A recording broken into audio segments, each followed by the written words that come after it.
What's up guys, Shane here from Fugatech 3D Printing, and I have my Christmas shirt on and some prints in front of me, so guess what? It's time to talk about some Christmas prints.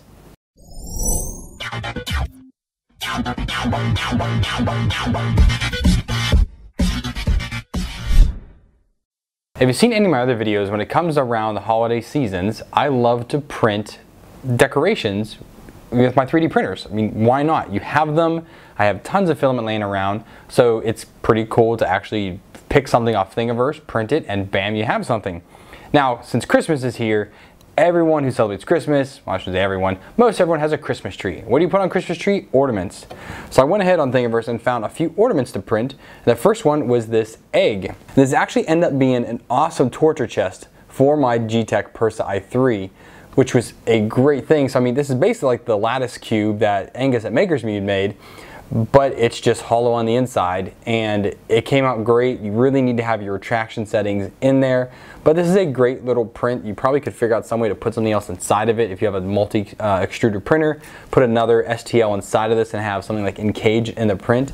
But I mean, it just has a little hanger there, and it's a great thing to do. Another one I found here was just a bow. Very simple bow. This is the high resolution model. There are 3 different ones in there. Some of them, they're low polygon count. This one's a high polygon count. So again, a nice little bow. You could put a few of these on a string, hang this individually by itself on the tree.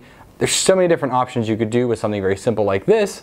And again, if you need something to decorate a tree with pretty quickly, or if you're doing like an office party and you don't want to use your own ornaments, 3D print a couple of these, you're good to go. I did find pretty cool this year was these stars. Now there are several different ones out there. These are just the ones that I picked to print, and they print in place and they print flat like so, but all the stars turn their own different way, which is pretty interesting. Now if you have this with a circle and they all go, you can spin them all and they'll spin. Now this isn't perfect because some of the inner stars can hit the outer stars because it's not perfectly round. Like if it's a circle, that's pretty easy to do.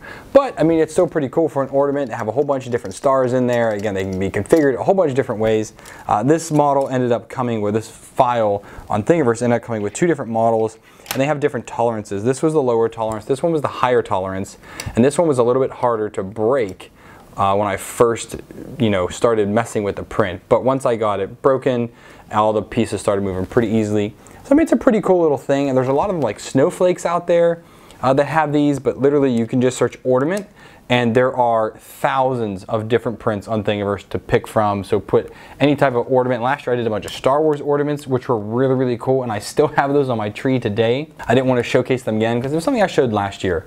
But again, I really liked those, and this was just something else that was a little, more 3-dimensional, had a little more something to it, and the kids, well, this one must be the lower tolerance one, that popped right out.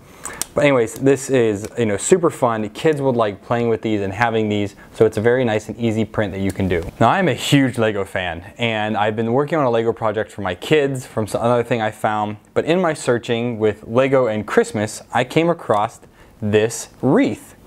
Now if you know anything about Lego, or if you've played with Lego when you were a kid, you will know these different leaf pieces that you used to have, like all of like the tropical jungle and a bunch of random different sets had these leaves. Well, you take 6 of them, you print them out, and then you print a couple one-off button head Lego parts, snap those on, and you have yourself a little hanging wreath, which is pretty doggone awesome if I say so. It is just too cool to have. I mean, you can hang it from any which way you want to. Now this is scaled for the model that the creator made. This was scaled at 100%. They said they scaled up to 150% for the one they were showing in their picture, but this was just a nice little one. I think I'm going to keep it down here at my desk. As you know, I have big printers, so why not print it as big as I can? And then bam, we have this. This is huge compared to this one. Now this isn't the largest I could print because I was a little worried about filament and how much I had, but it worked out really well. So this is 200% scale of this one. And as you can see, it turned out really, really well, and it is huge. I mean, my head can almost fit through the center, so I could probably put one of my kids' heads through the middle of this. Now, this didn't come without any issues. Now, the smaller version printed pretty much perfectly, but when I scaled it up, I noticed there was some type of issue after the flat parts, and it keeps extruding up these higher sections. There is a line in there, and it's almost like an under extrusion line, but it's on every single print. So I'm not sure if it was just the sliced file or if it's a issue inside the actual STL for whenever I scaled it up, it just became more noticeable. Also, when I scale the single button heads up to 200%, they are very, very loose on here, where the 100% model, they are extremely tight, almost too tight to even put on. But with the 200%, they literally just sit right on there, no problem whatsoever. I do wish they were a little bit tighter. Probably scale these on like 199, 198 in order to keep it like a real tight fit. But this is great. I mean, this is gonna go on my front door, to be honest. It's gonna be awesome. I cannot wait to hang this up. And I love Lego. It was everything to me as a kid. My kids are getting into it now, which I just absolutely love. And this was a really, really fun print. Each one of these leaves took 6 hours to print on the Creality CR10. I printed all of these button heads together, all 4 of them, on the Monoprice Select Mini. They do require a fair bit of support, but you can fit 4 of them at 200% on that little printer. You just have to get them real nice and close. But yeah, so this was, again, a fun print. I love printing things big, and here's one for you. So I have parts for one other print here, and it's all in pieces right now because I have yet to put it together. I did have one issue that I ran into when getting this print together, and that was this right here. So if you can't tell, this is a face. Let's put this jaw right there. That is a face. This is a Nutcracker, a fully 3D printed Nutcracker. It was made by MakerBot a few years ago, and I just recently stumbled on it. I was like, oh my goodness, how did I not know about this? This is amazing. So about a month ago, I went ahead and purchased some peach filament off of Amazon. Great, it's coming. We got here, and doggone it, this is TPU filament. So it is quite stringy. It needs quite a bit of makeup done with it. I need to clean it up quite a bit, and this definitely would not be able to crush any walnuts, chestnuts, anything like that. It would just not work out. So I'm going to reprint this in another color, but I haven't really decided what color that's going to be. So what I'm going to do now is I'm going to go ahead and reprint this. We're going to come back and we're going to assemble this because it is just too awesome. I also notice here I'm missing the white parts. So I'll get all that together and we will have ourselves a pretty nifty little Nutcracker guy. All right, well I'm back. I finished printing all the parts of Nutcracker, so let's put them together real quick. All right, so this Nutcracker has quite a few parts. There's a lot of red, white, black, blue, yellow, and peach colored, or if you want to make it any other color, whatever you call skin colored. I just happened to buy peach, as I said. The problem with this is I bought flexible filament, so this obviously is not going to be cracking any nuts, but at least I will be able to get the effect and to show you guys how to put together and whatnot, or just how it looks. I'm going to kind of speed through the video here of me assembling it and just have some fun with it. I mean, this is a pretty cool print. I can't wait to see what it looks like when it's done.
Okay, so here he is, about 90% snapped together. As you see, all these little yellow buttons still have to get put in to here. They need to be glued in.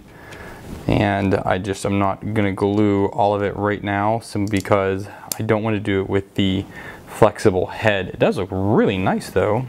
But I mean, everything will just get glued in there. She got this top piece. His hat is great. He works just like he should, which is very cool to see. Shoulder pads, arms kind of link in there. You just have to know the order for all these different pieces here once they snap together. Same thing, the order for the boots. If you look at the boots, I mean, these are super smooth. These were printed, I printed this on a whole bunch of different printers. So the black was printed on the Anycubic i3, the yellow was printed on the Geeetech Persa i3, the red was printed on the Forgetech FT5, the white was the Anycubic i3, and the blue was also printed on the Geeetech Persa i3. So 3 different printers printing all of this.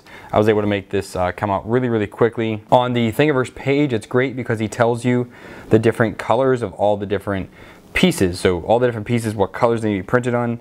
You can go ahead and throw all of those into a single STL, a single model. Go ahead, save that, and then you're good to go for all the future prints, how many of these you want to print. This is a great model. I thank MakerBot for making this because this is going to look so excellent on my shelf. There you have it, guys. There's a couple ideas on what to print for Christmas this year. You've got a little bit of time left, so get those printers warmed up and get printing.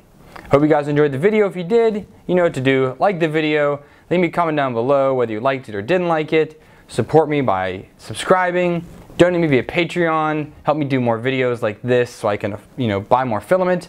Support me with some affiliate link usage. Christmas is coming, use up those links if you're gonna buy any gifts for anyone.